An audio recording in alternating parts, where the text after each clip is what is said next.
Hello, Jim here. I've been trading options for a number of years and making some great extra income.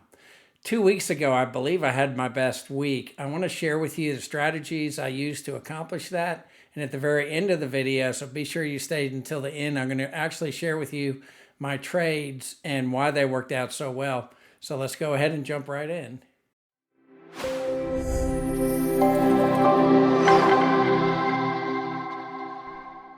Now, to start my videos, I'd like to do a quick update about the market.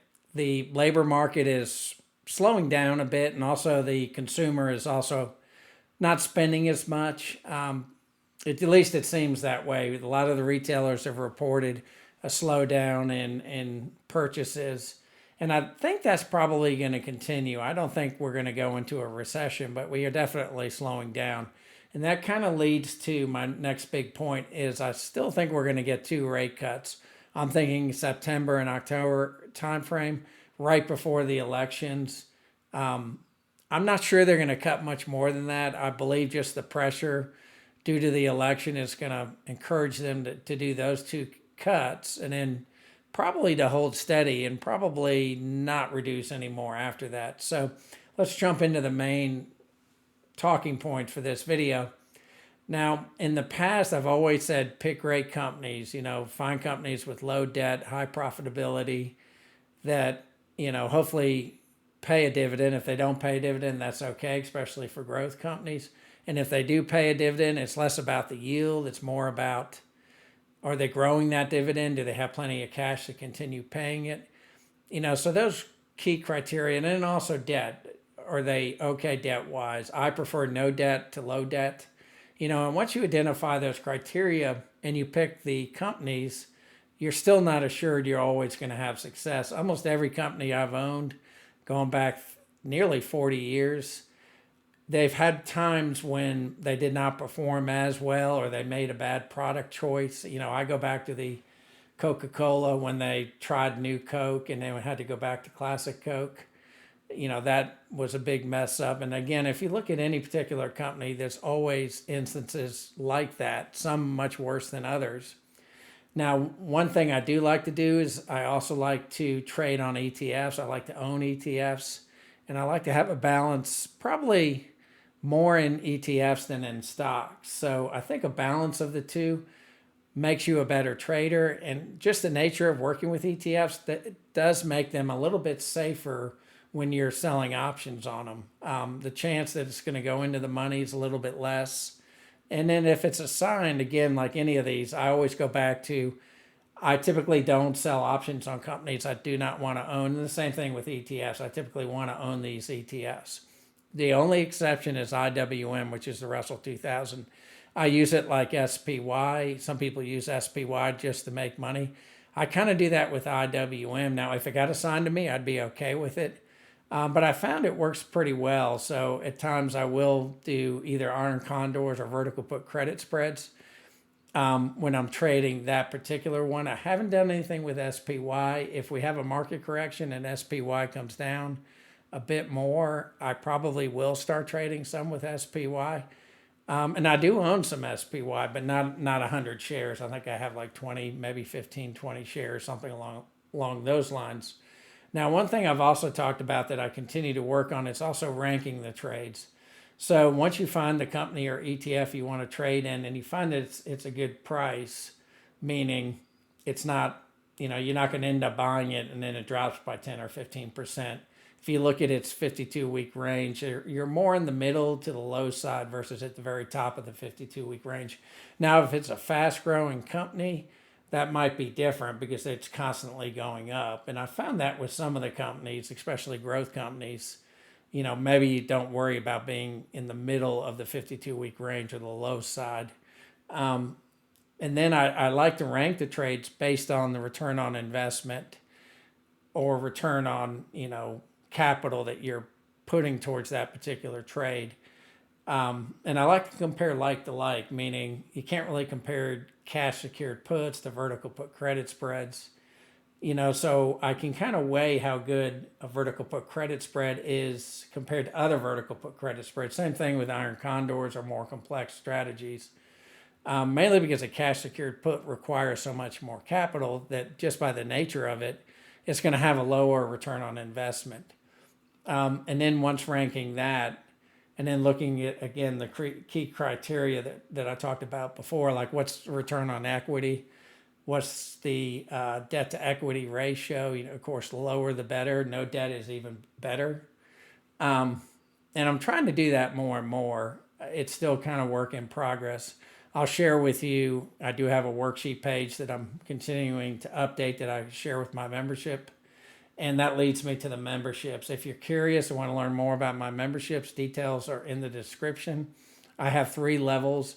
I have the lowest level, which is called the Investor Club level, and you can get in there for a week free. And you get the trades, you get the workbooks, you get the worksheets. I also have a bunch of collections you get access to. Then I have a lot higher tier that I call my Traders Club, and that includes Discord. And I have a pretty active Discord. It's definitely growing. And I have a lot of experienced traders, some new traders, and a lot of people sharing their trades, which is really nice. And then I have at the highest level a coaching club, and it's the most expensive, which right now it's not that expensive. In the past, I've said it includes weekly coaching, but I'm probably going to change that. I'm probably going to change that to you'll get 2 15-minute coaching sessions each month. I currently have 4, but I'm finding that it's filling up too quickly, the time slots, and there's a lot of competition, and I believe I'm losing some people because they're not able to book a time with me. So I'm looking at potentially making a little bit of changes to that just so it works a little bit better. Another point I like to talk about too is a lot of people do lots and lots of trades, and they do them with very short expirations. I prefer to go a little farther out, between 60 and 90 days, and I like to do fewer trades and have a much higher average. So my average premium I bring in with a trade is pretty close to 300, 350. And I typically do anywhere from 5 to 7 trades a week. Shooting for, in my goals, about 2,000 a week or 8,000 a month, and that's just for premium. That doesn't include dividends, doesn't include appreciation, or even the interest that I might earn, especially for cash secured puts or vertical put credit spreads. That cash that's dedicated to those puts, I can actually earn interest in at Fidelity, and also to a lesser degree at Schwab. And then the last point I wanted to make is I believe selling options kind of puts us into this mindset, short-term mindset. I believe a lot of people forget that as an investor, at least for me, I can only talk for me, what's really made me successful over the years is having that appreciation, seeing an asset almost like NVIDIA go up and up and up. I had that with Broadcom. I've had that with even big names like Procter & Gamble and Coca-Cola, Southern Company. I can name off quite a few. So I prefer to think of options as the icing on the cake. It's not the cake, it's the icing on the cake. It's just adding, an extra couple percentage point in your returns every year. At least that's how I do it. And it can even balance out your years. I find I typically do better, and this is more recent because I've only been selling puts over the last 3 years. But like 22, I did better than the S&P 500. 23, I did a little bit worse. And I think that's just the nature of selling options. The fact that you have this premium coming in, where if you were not doing that, then you wouldn't, it gives you kind of a more of a cushion, especially, if you can bring in a substantial amount. I tell people my experience is I've been able to do between 1% and 5%, closer, more recently, like 1% to 3%. And that's for me as a trader who's been doing it for a number of years. And that's on a monthly basis. So if you can do even 1% on a monthly basis just for the premium, that's can add to your returns. It can turn a 7 or 8% return into a 14 or 15, or even to a lesser degree, it could turn a 6% return into a 10% return. And if you use something like the rule of 72, you're doubling your money in half the time. To give you, for instance, with the rule of 72, you divide 72 by the return you're getting. So if you're getting a 10% return, you're doubling your money every 7.2 years. Now, if it's a 20% return on a yearly basis, you're doubling your money every like 3.5 years. And that can be substantial. It comes back to what Warren Buffett says, which is that it's more important time in the market than timing the market. He says he's investing in most companies forever. Now, he does sell shares, but he keeps them a lot longer. I think his average hold for most securities is like 5 years, but he will trim back. He will get rid of companies that maybe aren't working out well for his portfolio. But he definitely has a longer time frame. And, that's the only way you can get some really crazy returns is to have that longer time frame. And if you pick up the appreciation along the way, then your portfolio is in a constant state of growth. At least that's how it's worked out for me. And I will talk a little bit more about that at the end of the video when I share, what my trades looked like 2 weeks ago. And as always, please subscribe, hit that like button. I'm trying to grow the channel, trying to get, word out there to people who've never traded options that it can really be a huge benefit, especially if you want to retire early or just have financial independence so you can have what I call FU money, meaning you can do what you want to do when you want to do it. I pick and choose my clients. I pick and choose what I want to do and what I don't want to do. In a sense, I've been retired for many years. I don't see myself retiring to golf. I'm going to work with people I like and help people and do things I enjoy. And that's, to me, what, it's more about financial independence than retiring early. So that being said, let's jump into the next part of the video and I'll share with you the trades from 2 weeks ago. Okay, here's my spreadsheet from 2 weeks ago. It was May 19th. I originally had a lot more positions in here. This is my weekly planning worksheet, so I release this to my community, typically on Sundays, and it contains any positions that are going to be expiring in the coming weeks, usually 3 to 4 weeks. Just primarily that I can look at this, I can determine, what positions I need to look at, and then make my trades. And then at the same time, I also share my completed worksheet like this one from the previous week. So, and then, denoted with all the different types of trades. So you can see here, these are all green. I didn't close anything 2 weeks ago. This week, I think I've closed a trade or two or a position or two. And then previous week, I also closed a couple. And when I close them, they'll be blue, will be the back, the highlighted area. But these are green, so they're currently open. They're not completed trades. But most of my trades either expire out of the money, or I close them, or I roll them. I have a few that are assigned, so either they're going to be, they're going to expire or be closed. The ones that go against me typically don't really go against me because they're assigned to me. And the fact that I want to own all these companies, I'm typically picking up at a price that I like, a price that I want to own them at. And I think sometimes as options traders, we forget that. We kind of get in this constant motion of wanting to roll and roll and roll. I almost call it the rolling fever. And it's important to remember why you made the trade originally. Where's the stock price currently? And has anything fundamentally changed that you might not want to own the company? And that's why having a journal, I do it automatically because I share my trades with my community. In each of those posts, I go into details on why I like the company, why I made the trade. And it's nice to go back to that. It's nice that I even go back to my previous trades and look back, well, what was I thinking 2 months ago? So it's just a nice way to do it. So this is the planning worksheet. It has not just this, it also has my favorites that I like for the week, and I color note them. I also will note if earnings are coming up. I also have, these are the trade rankings that I talked about that I'm looking at. It's work in process. I have a checklist that relates a little bit more about each company or why I would like a company or not.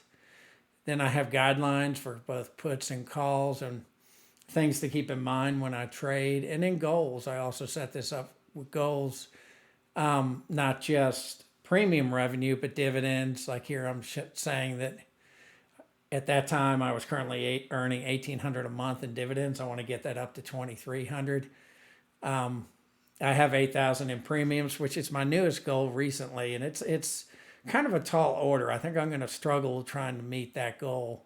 In the past, I've been able to just keep increasing it, but I think I might have gotten to a point where, with the size of my accounts, it's going to be difficult, and in the way I trade, to get beyond that point, unless but again, that's where greed. If I keep upping it to a point, is it turning into greed? Especially if I don't need all that money. Or if I'm putting my accounts at risk because of taking too much risk. And then also appreciation. I'm still trying to grow my portfolio by 8% a year. And that's regardless of interest premium. I also should have interest in here because I'm earning probably more in interest, or close to the same amount in interest as I am in dividends, especially with the way Fidelity does it. So let's go back to the options. I just wanted to share that mainly because every week when I share this with my membership, if I've made any changes in that, then they get the latest and the greatest. So Polaris has been kind of an interesting company. I've traded them for many, many years, and they traded in like 110, 120 range for the longest time. And because of this kind of downturn, the consumer downturn, they're not buying the big items.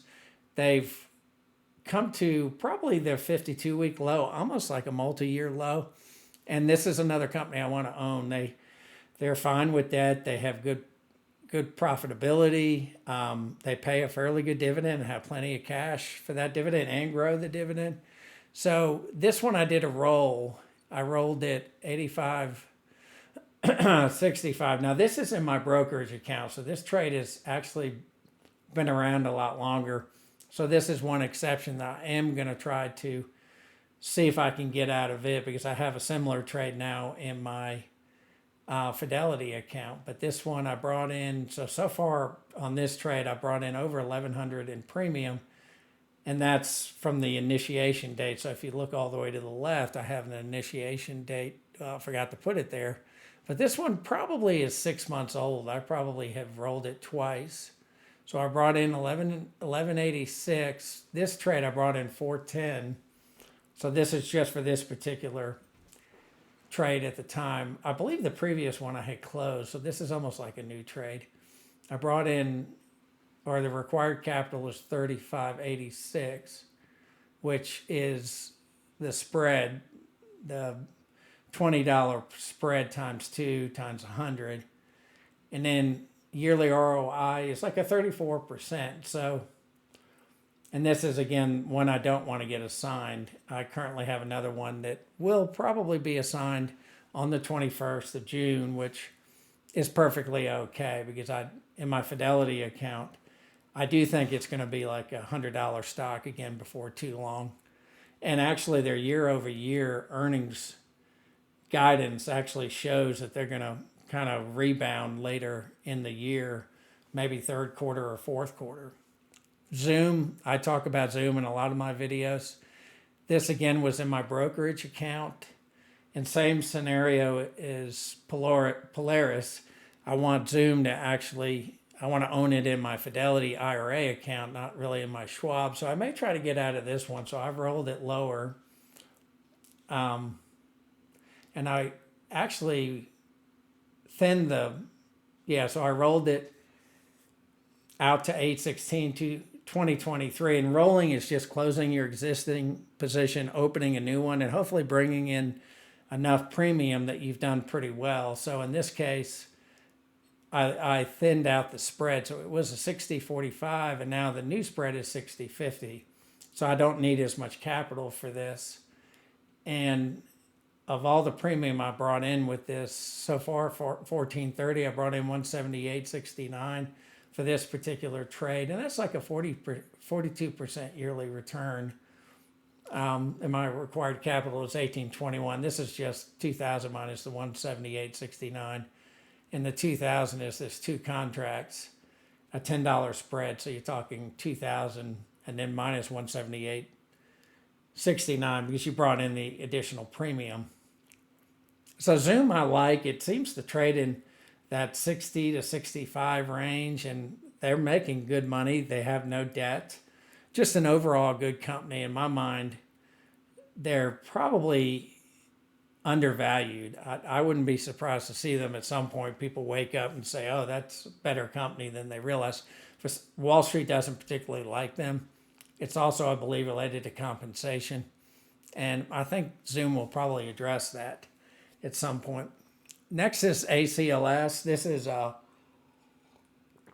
chip maker, and it's been in and out of the money. This is a great example, and you can see I initiated it on 129. Now, if you had panicked, and I think it went pretty deep in the money. If you had panicked and jumped out, you would have locked in a loss. And now I believe it may be over 120 now, so it's pretty far outside the money. So I did a 110.95 originally expiring on 621, and you can see here it was already out of the money. And just kept the same strikes, rolled it out to 816. So I rolled it about 2 months, brought in another 344. So I brought in a total of 1458 for this trade. My required capital is, again, it's a $15 spread. So 15 times 200 minus 344.56, which gives you the 26.55. And that's like a 54% return. So you can see these all make sense to compare, but now you'll see we'll have a covered call, and you really can't use the same return on investment for that. So a covered call, this was Shopify. Another one that got assigned to me recently. A lot of people, again, were panicking about that. I never really panicked because I want to own them. And now I believe they're profitable. I believe they're like 62, but I did sell a $70 call. And part of the reason I really wanted Shopify is they have really good expirations and premium and open interest and volatility. So typically the premium is a lot better. So at this point it was at 58.68. It was a 30 delta, so a little bit of a higher delta, but still $12 out of the money. And I brought in $532, and I believe this is 2 contracts. And Shopify is one of those companies. I want to own a couple of companies that have a lot of potential. Shopify is one, Zoom's another. Path, which is having its own controversies right now because they let go of their CEO, then they missed earnings, and I think they fell by like 50%. So I'm still trying to decide what to do with them. Another one is Palantir, Twillo. So I'm looking at owning some of those and thinking that 1 or 2 of them are probably going to hit it out of the park potentially. I could be completely wrong; they might not. But here you can see how return on investment can be very different with a covered call.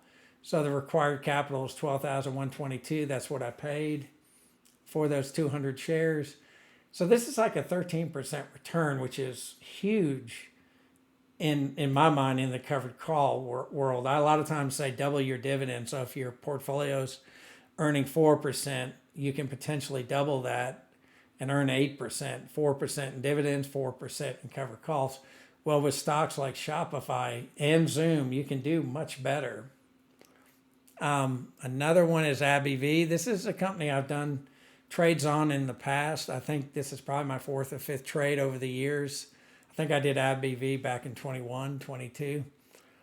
So I opened this up, a vertical put credit spread, 155, 145. At the time, it was 164. And I believe it's come down recently. I think it may have tested this 155. I think it might be like 158 currently, but it was a 23 delta expiring in August.